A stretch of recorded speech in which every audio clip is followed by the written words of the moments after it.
2025 সালের জানুয়ারি মাসের দ্বিতীয় একাদশী অর্থাৎ বাংলা 1431 সালের মাঘ মাসের কৃষ্ণপক্ষের একাদশী হলো শর্তিলা একাদশী। এই একাদশী কবে পালন করতে হবে? 24শে জানুয়ারি নাকি 25শে জানুয়ারি? পালন কবে থাকছে, কবে কোন সময় পালন করতে হবে এবং ব্রত সংক্রান্ত ও পুজো সংক্রান্ত যাবতীয় তথ্য নিয়ে আজকের আমার বিশেষ আলোচনা। ব্রতের ফল। মাঘ মাসের কৃষ্ণপক্ষের একাদশী হলো শর্তিলা একাদশী। এই দিন সাধ্য মতন কালো তিল, বস্ত্র ও অন্নদান করতে হয়। শর্তিলা ব্রত পালনের ফলে সকল দারিদ্রতা, শারীরিক কষ্ট, দুর্ভাগ্য প্রভৃতি বিনষ্ট হয়। এই দিন তিল দান করলে মানুষ অনায়াসে সমস্ত পাপ হতে মুক্ত হন। শর্তিলা একাদশীতে 6 রকমভাবে কালো তিল ব্যবহার করা হয়ে থাকে। জলে তিল দিয়ে স্নান, তিল তেল মেখে স্নান, তিল দান, তিল খাওয়া, জলে তিল দিয়ে তর্পণ, তিল অর্পণ করে যজ্ঞ ক্রিয়াকরণ। শর্তিলা একাদশী পালনের 5টি প্রধান উপকারিতা থাকে: পাপ মোচন, দারিদ্র দূরীকরণ, স্বাস্থ্যের উন্নতি, আত্মশুদ্ধি এবং পিতৃপুরুষের মুক্তি লাভ। পুজোর উপকরণ। এই দিন আপনি লক্ষ্মীনারায়ণের পুজো করতে পারেন অথবা রাধাকৃষ্ণের পুজো করতে পারেন, অথবা আপনার ঘরে যদি নারায়ণ শিলা থাকে বা নারায়ণের শ্রী বিগ্রহ থাকে তাহলে তাকে একটি ছোট টুল বা জলচৌকির ওপর স্থাপন করতে হবে। হলুদ বা গোলাপি রঙের আসন পাততে হবে এবং সেই সঙ্গে উপকরণ হিসেবে লাগবে আতপ চাল, ফুল, বেলপাতা, তুলসী পাতা, ফুলের মালা, অভিষেক বা স্নানের দ্রব্য অর্থাৎ অগুরু, কর্পূর, আখের রস অথবা অভাবে চিনি। এছাড়া প্রদীপ, ধূপ, ধুনো, সাদা চন্দন, লাল চন্দন, কালো তিল, শাঁখ, নৈবেদ্যের উপকরণ, আরতির দ্রব্য। রাধাকৃষ্ণের বা লক্ষ্মীনারায়ণের প্রিয় ফুল হলো রক্তকরবী, চাঁপা, মল্লিকা, বেল, জুঁই, রজনীগন্ধা, পদ্ম ফুল, সেটা সাদা পদ্ম অথবা লাল পদ্ম এবং তুলসী পাতা। একটা পুষ্পপাত্রের মধ্যে প্রয়োজনীয় সমস্ত ফুল, মালা, বেলপাতা, তুলসী পাতা, সাদা চন্দন, লাল চন্দন সহ সমস্ত কিছু দিয়ে সাজিয়ে নিতে হবে। যদি আরতি করতে চান তাহলে আরতির দ্রব্য হিসেবে লাগবে পঞ্চপ্রদীপ, কর্পূরদীপ, ধূপ, জলশঙ্খ, ধৌত বস্ত্র, চন্দন সহিত একটা ফুল, চামর অথবা অভাবে ময়ূর পালক নির্মিত পাখা। যদি রাধা কৃষ্ণের পুজো করেন তাহলে সেক্ষেত্রে নৈবেদ্য লাগবে সাদা বাতাসা, গুড়ের বাতাসা, কাঁঠালি কলা সহ বিভিন্ন মৌসুমি ফল, চিড়ে, খই, মুরকি, মিষ্টি এবং প্রত্যেকটা নৈবেদ্যের ওপর যেন অবশ্যই তুলসী পাতা থাকে। যদি নারায়ণ পুজো করেন বা লক্ষ্মীনারায়ণ পুজো করেন তাহলে সেক্ষেত্রে সাদা বাতাসা অথবা গুড়ের বাতাসা, কাঁঠালি কলা, মিষ্টি কমপক্ষে 5টা করে এগুলো দেবেন। এছাড়া কাটা ফল দিতেও পারেন, নাও দিতে পারেন। প্রত্যেকটা নৈবেদ্যের ওপর যেন অবশ্যই তুলসী পাতা থাকে। এছাড়া এই একাদশীর প্রধান নৈবেদ্য হলো তিল দিয়ে তৈরি বিভিন্ন মিষ্টি অর্থাৎ তিলের নাড়ু, তিলের লাড্ডু, তিলের খাজা, ঘি দিয়ে তৈরি তিলের হালুয়া সহ তিলের যে কোনো প্রকার আইটেম আপনি এই দিন প্রভুকে নিবেদন করতে পারেন। এছাড়া পঞ্চদেবতার একটা নৈবেদ্য করবেন, তার মধ্যে 5টা মিষ্টি অথবা বাতাসা দিয়ে দেবেন, সেই সঙ্গে সকলের জন্য একটা গ্লাসে পানীয় জল নিবেদন করবেন। ব্রতের নিয়ম। একাদশী ব্রতের আগের দিন অর্থাৎ দশমীর দিন রাত 12টার আগেই অন্নভোজন সম্পন্ন করে নিলে সর্বোত্তম। ঘুমানোর আগে দাঁত ব্রাশ করে দাঁত ও মুখগহ্বরের সমস্ত লেগে থাকা অন্ন পরিষ্কার করে নিতে হবে। সকালবেলা শুধুমাত্র মুখ ধুয়ে ও স্নান করতে হয়।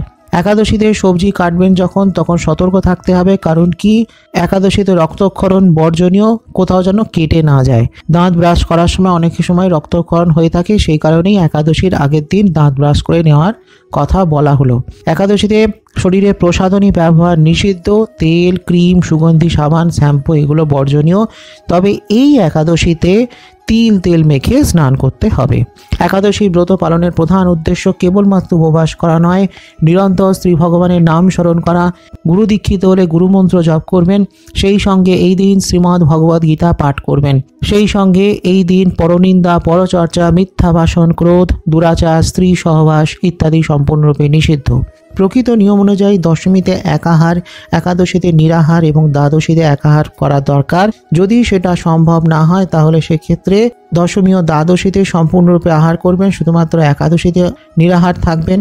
যদি সেটা করতে অসমর্থ হন তাহলে সেক্ষেত্রে একাদশীতে পঞ্চরবি শস্য বর্জন করে ফলমূলাদি অনুকল্প গ্রহণের মাধ্যমে একাদশী পালন করতে হবে। যেমন গোল আলু, রাঙা আলু, চাল কুমড়ো, পেঁপে, টমেটো, ফুলকপি ইত্যাদি সবজি, বিভিন্ন প্রকার শাক, গাওয়া ঘিয়ে রান্না করে ভগবানকে উৎসর্গ করে আহার করতে পারেন। আর যদি সেটা সম্ভব না হয়, কোনো অসুবিধা থাকে, তাহলে সেক্ষেত্রে নিজের বা পরিবারের জন্য এই সমস্ত বস্তু দিয়ে রান্না করতে পারেন, তবে ঘি ছাড়াও আপনি সূর্যমুখী তেল বা বাদাম তেল ব্যবহার করা যেতে পারে। তবে ভগবানকে যে নিবেদন করবেন যে রান্না, সেই রান্না যেন কখনোই বাদাম তেল বা সূর্যমুখী তেলে যেন না হয়। এছাড়া হলুদ, মরিচ, সন্দক নুন রান্নায় ব্যবহার করা যেতে পারবে। একাদশী পালনের যে নির্দিষ্ট সময় দেওয়া থাকে, সেই সময়ের মধ্যে পঞ্চরবি শস্য ভগবানকে নিবেদন করে প্রসাদ গ্রহণ করে পালন করা একান্ত দরকার, না হলে কিন্তু একাদশী পালনের কোনো ফল লাভ হয় না। একাদশীতে যে 5 প্রকার রবি শস্য গ্রহণ করতে নিষেধ করা হয়েছে সেগুলো কি কি? প্রথম কথা হলো ধান জাতীয় সকল প্রকার খাদ্য, অর্থাৎ চাল, মুড়ি, চিড়ে, সুজি, পায়েস, খিচুড়ি, চালের পিঠে, খই, মুড়কি ইত্যাদি। গম জাতীয় সকল প্রকার খাদ্য যেমন আটা, ময়দা, সুজি, ডালিয়া, বেকারি, কেক, রুটি, সকল প্রকার বিস্কুট, হরলিক্স জাতীয় বিভিন্ন পানীয়, চাউ, ম্যাগি এগুলো নিষিদ্ধ। জব বা ভুট্টা জাতীয় সকল প্রকার খাদ্য, ডাল জাতীয় বিভিন্ন প্রকার খাদ্য অর্থাৎ মুগ, মাসকলাই, খেসারি, মুসুর ডাল সহ বিভিন্ন ডাল এবং বরবটি, সিম, বিনস ইত্যাদি, এবং সর্ষের তেল, সয়াবিন তেল এগুলো নিষিদ্ধ। পঞ্চরবি শস্য যে কোনো একটি গ্রহণ করা এই দিন কিন্তু যাবে না। যে সকল ব্যক্তি সাত্ত্বিক আহারী নন, অর্থাৎ নিরামিষাশী নন, এবং সেই সঙ্গে চা, পান, বিড়ি বা সিগারেটের ইত্যাদি নেশা আছে, তাদের ক্ষেত্রে কিন্তু এই একাদশীর দিন অন্তত পক্ষে এই জিনিসগুলি গ্রহণ করা চলবে না। এছাড়া বিভিন্ন প্রকার ক্ষৌরকর্ম অর্থাৎ দাড়ি কামানো, চুল কাটা, নখ কাটা এগুলো নিষিদ্ধ। একাদশীর দিন সকালে স্নানের জলে কালো তিল দেবেন এবং নিজেও গায়ে তিল তেল মেখে স্নান করবেন, তারপর পুজো অর্চনা করবেন। এই একাদশীর মূল লক্ষ্য আত্মশুদ্ধি ও পুণ্যের সঞ্চয়। তিল তেল মেখে ও জলে তিল দিয়ে স্নান করলে শরীরের সমস্ত অশুদ্ধতা দূর হয় এবং মন ও আত্মাকে পবিত্র করে। এবং এই দিন যদি আপনি তিল দিয়ে হোম করতে পারেন অথবা হোমের মধ্যে যদি তিল আহুতি প্রদান করতে পারেন, তিল দান করতে পারেন এবং তিল যদি গ্রহণ করতে পারেন, তাহলে সেটা স্বাস্থ্যের উন্নতি সাধন করে এবং সমস্ত পাপ নাশ করে। এই একাদশীতে তিল দিয়ে পিতৃপুরুষের শ্রাদ্ধ করা হলে তারা মুক্তি লাভ করেন এবং তাদের আত্মা শান্তি পায়। ভগবানের ছবি বা মূর্তি বা পট অবশ্যই উত্তর দিকে বা পূর্ব দিকে স্থাপন করতে হবে এবং ভগবানের সামনে থাকবে ধূপ, প্রদীপ, ভোগ, নৈবেদ্যের যাবতীয় উপকরণ। পূজক বা যিনি পুজো করছেন তিনি স্নান করে শুদ্ধ বস্ত্রে উত্তর অথবা পূর্ব অভিমুখে বসে পুজো করবেন। পূজকের সামনে থাকবে তামার কোষাকুষি ও কুণ্ড এবং ডান দিকে থাকবে পুষ্পপাত্র, সেই সঙ্গে কোষাকুষির মধ্যে থাকবে গঙ্গাজল। ধূপ ধুনো ভগবানের সামনে জ্বালিয়ে পুজো শুরু করতে হবে। এই দিন যদি আপনি ঘিয়ের প্রদীপ জ্বালিয়ে পুজো করতে পারেন তাহলে সেটা অতি উত্তম। প্রদীপের মুখ যেন অবশ্যই পূর্ব দিকে থাকে। এরপর হলো পুজো পদ্ধতি। প্রথমে আচমন করবেন, বাঁ হাত দিয়ে কোষা থেকে কুশি করে 1 বিন্দু জল নিজের ডান হাতের মাঝখানে নিয়ে ওম বিষ্ণু মন্ত্র বলে 3 বার জল নিয়ে 3 বার পান করবেন। তারপর আবার হাতে একটুখানি জল নিয়ে হাতটা ধুয়ে সাইডে ফেলে দেবেন, আসন ত্যাগ না করে। এরপর হাত জোড় করে প্রণাম করবেন। ও মহাপবিত্র পবিত্র বা সর্বাস্তাঙ্গত হবি বা স্মৃত পুণ্ডরী কাক্ষ সভাচ্য অভ্যন্তর সূচি। এরপর হাত জোড় করে সংকল্প করবেন, একাদশ্যাম নিরাহার স্থিতা অপরের হনি ভক্ষামি পুণ্ডরী কাক্ষ শরণং মে ভবাচ্যুত। এরপর তীর্থ আবাহন করবেন। কোষাকুষির জলে অঙ্কুশ মুদ্রার দ্বারা আঙুল স্পর্শ করে অথবা নিজের ডান হাতে অনামিকা আঙুল স্পর্শ করে বলবেন, ওম গঙ্গে চ যমুনা চৈব গোদাবরী সরস্বতী নর্মদে সিন্ধু কাবেরী জলেস্মিন সন্নিধিং কুরু। এরপর আসন শুদ্ধি করবেন। এরপর একটা হাতে ফুল নিয়ে বলবেন, এতে গন্ধে পুষ্পে ওং হ্রিং আধা শক্তায় কমলা আসনায় নামো। এই বলে ফুলটা যে আসনে বসে পুজো করছেন সেই আসনের তলায় রাখবেন। তারপর সেই আসনটা ধরে মন্ত্রপাঠ করবেন, অশ্ব আসন মন্ত্রস্ব মেরু পৃষ্ঠ ঋষি সুতরাং ছন্দ কর্ম দেবতা আসনব বেশনে বিনিয়োগ। এরপর আবার হাত জোড় করে বলবেন, ওম প্রীতিতা ধৃতা লোকাদেবীতং বিষ্ণা ধৃত দঞ্চ ধারায় মাংনিক্তং পবিত্রং কুরুচ্চাসনম। এরপর কুশিতে 1 বিন্দু জল নিয়ে বলবেন, ওম পুষ্পে পুষ্পে মহাপুষ্পে সুপুষ্পে পুষ্প সম্ভবে পুষ্প জয় বকিন্নে হোং ফাট স্বাহা।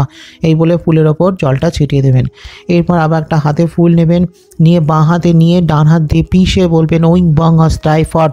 এই বলে সেটা আপনার বাঁ দিকে ফেলে তার উপর কুশি করে 1 বিন্দু জল সেই ফুলের ওপর দিয়ে দেবেন। এইভাবে নিজের করশুদ্ধি হলো। এরপর গুরু পঙ্ক্তি প্রণাম, হাত জোড় করবেন প্রথমে, তারপর বাঁ দিকে দুটো হাত ঘুরিয়ে বলবেন, ওং গুরুভ্যে নমো পরম গুরুভ্যে নমো পরপর গুরুভ্যে নমো পরমেষ্টি গুরুভ্যে নমো। ডান দিকে হাতটা ঘুরিয়ে আবার বলবেন, ওং শ্রী গণেশায় নমো। এরপর মাথার উপরে হাত দুটো নিয়ে বলবেন, ওম ব্রহ্মণে নমো। পেছন দিকে হাতটা পিছিয়ে বলবেন, ওং ক্ষেত্রপালায় নমো।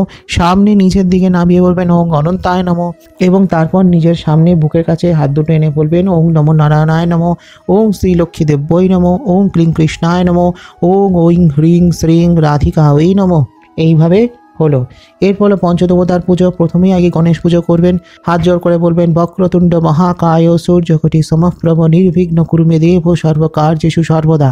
এরপর গায়ত্রী মন্ত্র পাঠ করবেন 11 বার। ওম একদন্তায় বিদ্মহে বক্রতুণ্ডায় ধীমহি তন্নো বুদ্ধি প্রচোদয়াৎ। এরপর হাতে একটা লাল ফুল নেবেন, নিয়ে বলবেন এই দিগন্ধে পুষ্পে ওম গাং গণেশায় নমঃ বলে ফুলটা গণেশজির চরণে নিবেদন করবেন।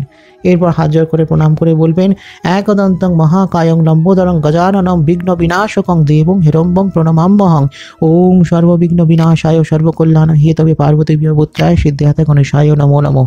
এরপর পাঠ করবেন গুরুর প্রণাম মন্ত্র ওম অখণ্ড মণ্ডলাকারং ব্যক্তং জনাচরাচরং তৎপদং দর্শিতং জন তস্मै শ্রী গুরুবে নমঃ। কান্তিবিরান্ধস্য জ্ঞানঞ্জন শলাকায়া চক্ষুরুন্মিলিতং জন তস্मै শ্রী গুরুবে নমঃ। গুরু ব্রহ্মা গুরু বিষ্ণু গুরুদেব মহেশ্বর গুরু সাক্ষাৎ পরম ব্রহ্ম তস্मै শ্রী গুরুবে নমঃ।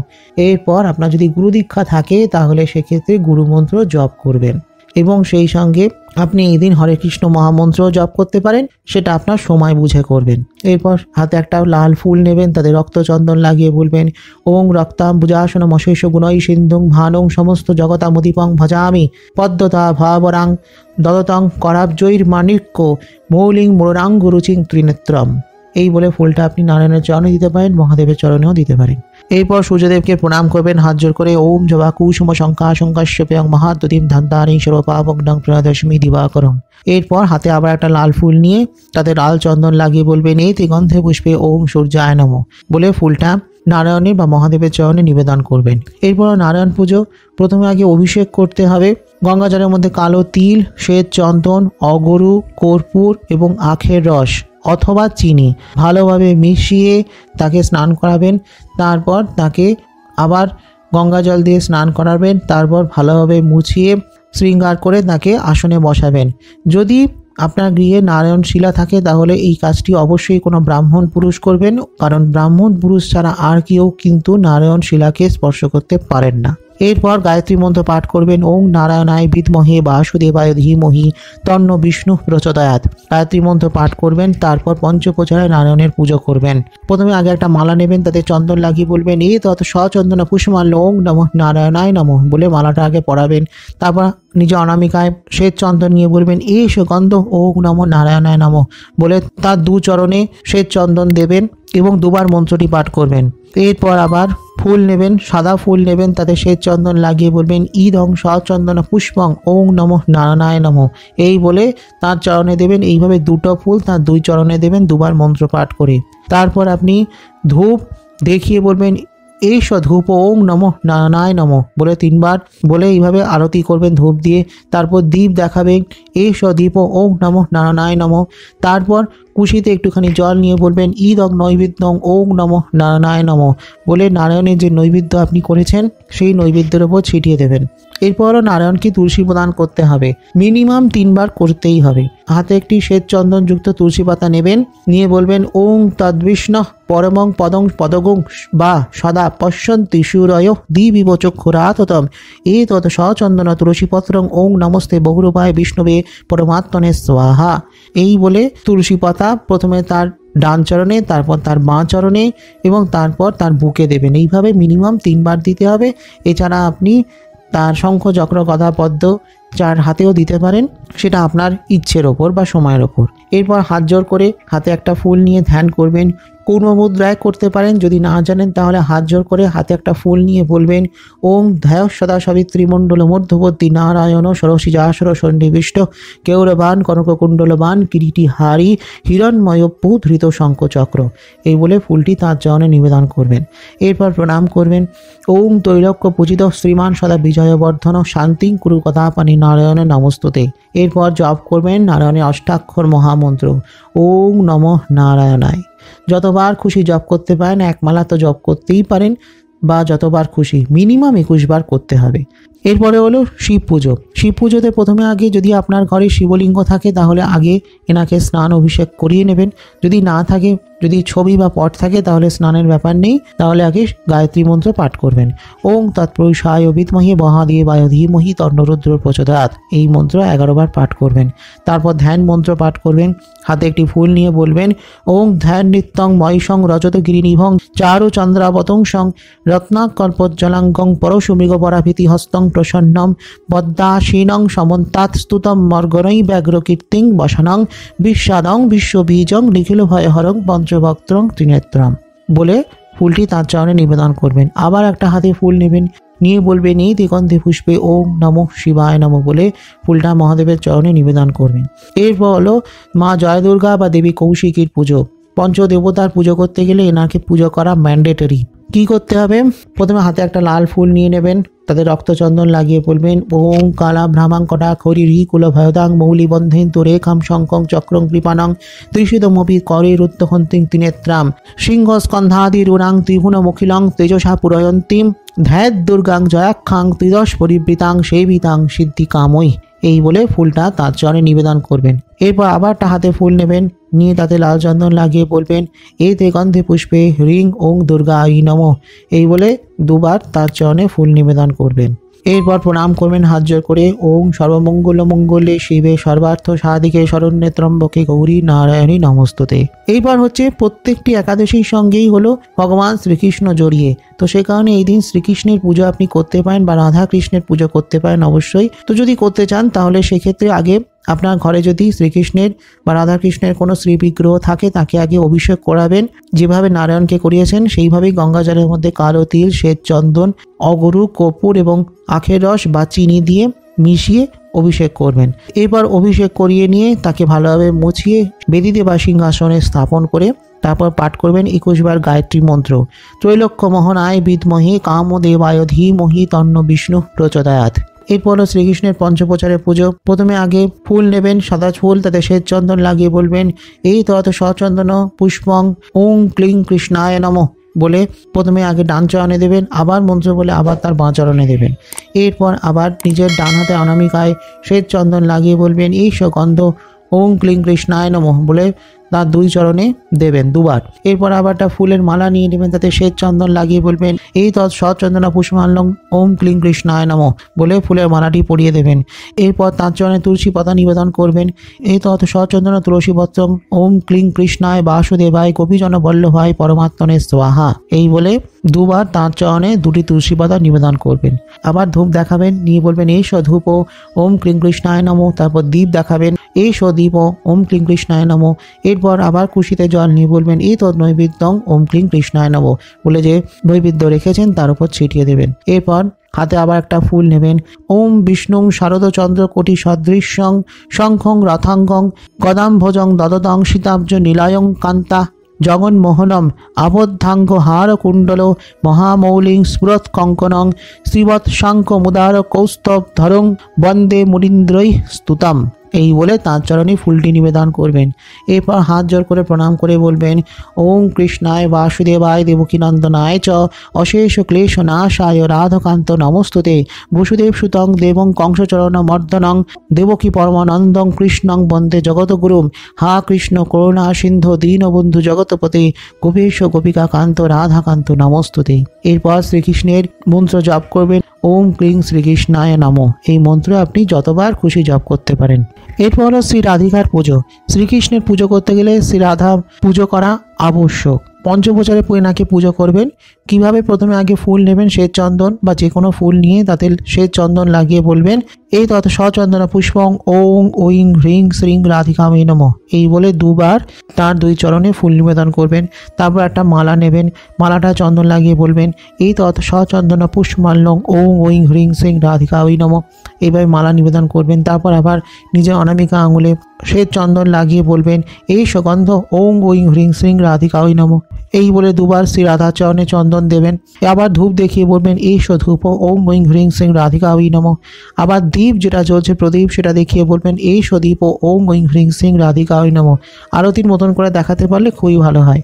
আবার নৈবেদ্য যখন আপনি দেবেন তখন কষিতে এক বিন্দু জল নেবেন, নিয়ে বলবেন এই তৎ নৈবেদ্য ওম ওইং হ্রিং শ্রিং রাধিকামে নমঃ। এই বলে নৈবেদ্যের ওপর জল ছিটিয়ে দেবেন। এবার নিবেদন করতে হবে। নিবেদনের আসল পদ্ধতিটা বেশ অনেকটা বড়। যদি সেটা জানা থাকে তাহলে আপনি সেভাবেই করবেন, যদি সেটা জানা না থাকে তাহলে একটা সংক্ষিপ্ত পদ্ধতি বলছি। যদি আপনি ঘি দিয়ে তৈরি কোনো নৈবেদ্য ভগবানকে অর্পণ করেন তাহলে সেক্ষেত্রে কুশিতে এক বিন্দু জল নিয়ে বলবেন ইদং সঘৃত সোপকরণ আমান্য নৈবেদ্যং ওং ক্লিং কৃষ্ণায় নমঃ। তার উপর জলটা ছিটিয়ে দেবেন। যদি শ্রী রাধিকাকে নিবেদন করেন তখন বলবেন ইদং সঘৃত সোপকরণ আমান্য নৈবেদ্যং ওং ওইং হ্রিং শ্রিং রাধিকামে নমঃ বলে নৈবেদ্যের উপর জল ছিটিয়ে দেবেন। যদি ঘি দ্বারা নির্মিত কোনো নৈবেদ্য না থাকে তাহলে বলবেন ঈদং সোপকরণ নৈবেদ্যং ওং ক্লিং কৃষ্ণায় নমঃ। এইভাবে নিবেদন করতে হবে। তারপরে যখন পানীয় জল নিবেদন করবেন তখন কুশিতে এক বিন্দু জল নিয়ে বলবেন অত পানীয় জলং নমঃ সর্বদেবেভ্যো সর্বদেবীভ্যো নমঃ বলে কুশির জল তার মধ্যে ছিটিয়ে দেবেন। এটা আপনি কুশির জল দিয়েও করতে পারেন, আবার আপনি ফুল দিয়েও করতে পারেন। এরপর আরতি যদি করতে চান তাহলে সেটা তো খুবই ভালো হয়। আরতি করতে হয় মোট 7 প্রকার জিনিস দিয়ে: পঞ্চপ্রদীপ, কর্পূর দ্বীপ, ধূপ, জলশঙ্খ, বস্ত্র বা ধৌত বস্ত্র, চন্দন সহিত একটা ফুল, চামর, যদি না থাকে তাহলে ময়ূরের পালক দিয়ে তৈরি পাখা, এই দিয়ে আপনাকে আরতি করতে হবে।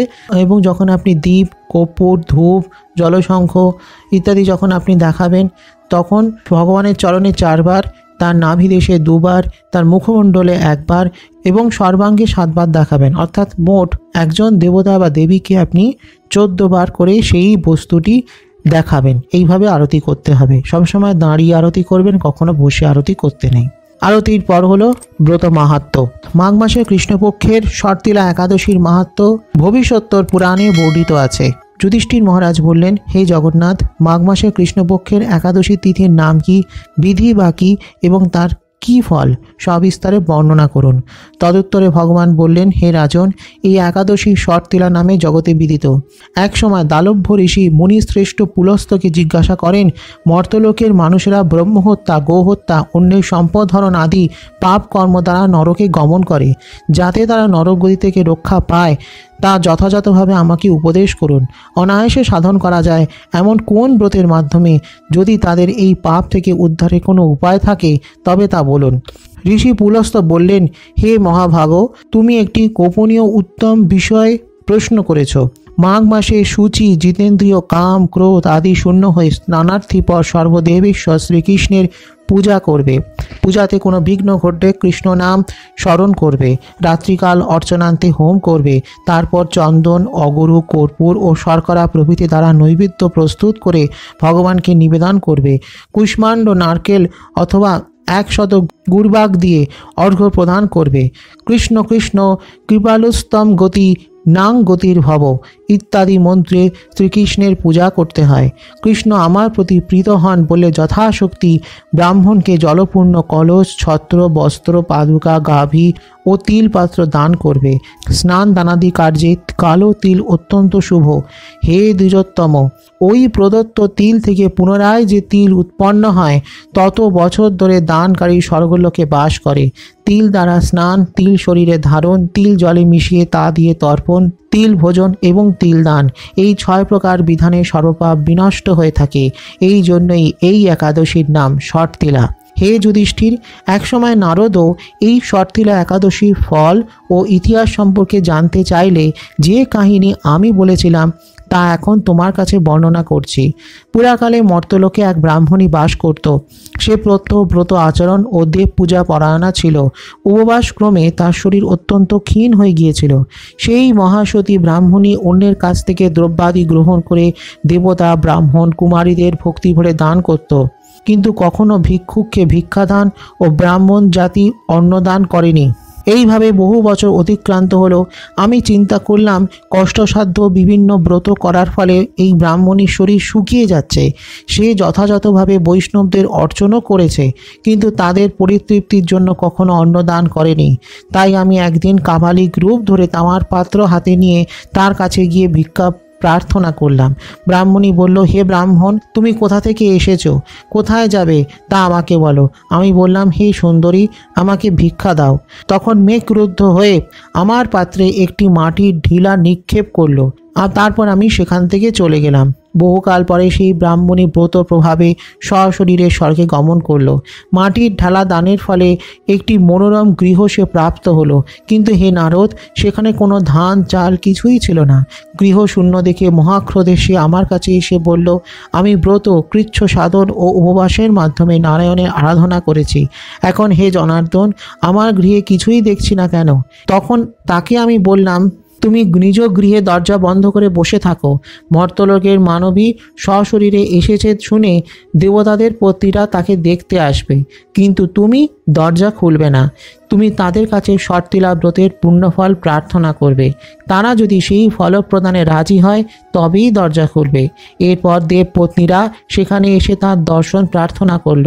শর্তিলা ব্রতের ফল পেলেই কেবল সেই মানবী দর্শন দেবেন জেনে তাদের মধ্যে এক দেবপত্নী তার শর্তিলা ব্রতজনিত পুণ্যফল তাকে প্রদান করল। তখন সেই ব্রাহ্মণী দিব্য কান্তি বিশিষ্টা হলো এবং তার গৃহ ধনধান্যে ভরে গেল। দ্বার উদ্ঘাটন করলে দেবপত্নীরা তাকে দর্শন করে বিস্মিত হলেন। হে নারদ, অতিরিক্ত বিষয় বাসনা করা উচিত নয়। বৃত্ত স্বার্থ অকর্তব্য। নিজ সাধ্য মতো তিল, বস্ত্র, অন্ন দান করবে। শর্তিলা ব্রতের প্রভাবে দারিদ্রতা, শারীরিক কষ্ট, দুর্ভাগ্য প্রভৃতি বিনষ্ট হয়। এই বিধি অনুসারে তিল দান করলে মানুষ অনায়াসে সমস্ত পাপ হতে মুক্ত হয়। ইতি শর্তিলা একাদশী ব্রতকথা সমাপ্ত। ব্রতকথা পাঠ শেষ হলে তারপর শ্রীকৃষ্ণের কাছে ক্ষমা প্রার্থনা করবেন হাত জোর করে।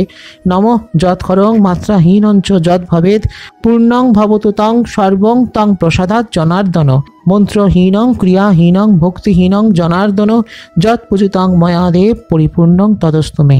এইভাবে ক্ষমা প্রার্থনা করে পুজো সম্পন্ন করবেন।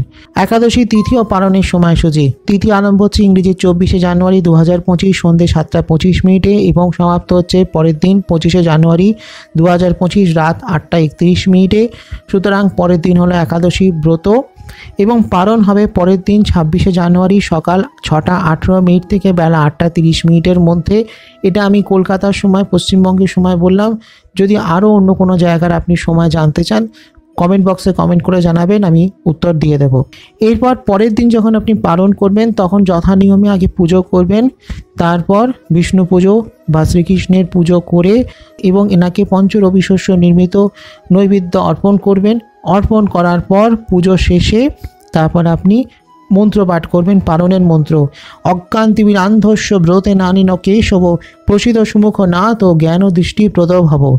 এই বলে তারপর আপনি এই সঠিক সময়ের মধ্যে পালন সম্পন্ন করবেন। পালন সম্পন্ন হলেই তবেই কিন্তু আপনার ব্রত পূর্ণ হলো। তো এটাই ছিল আমার আজকে সংক্ষিপ্ত আলোচনা। এই ধরনের আরও বিভিন্ন তথ্য পেতে এখনই সাবস্ক্রাইব করে রাখুন পুজো সংবাদ ইউটিউব চ্যানেল এবং একমাত্র ফেসবুক পেজ পুজো সংবাদ। ভালো লাগলে একটা লাইক, কমেন্ট আর শেয়ার করতে ভুলবেন না। আসছি খুব শীঘ্রই আগামী পর্বে আরও কিছু নতুন তথ্য নিয়ে। ততক্ষণের জন্য নমস্কার।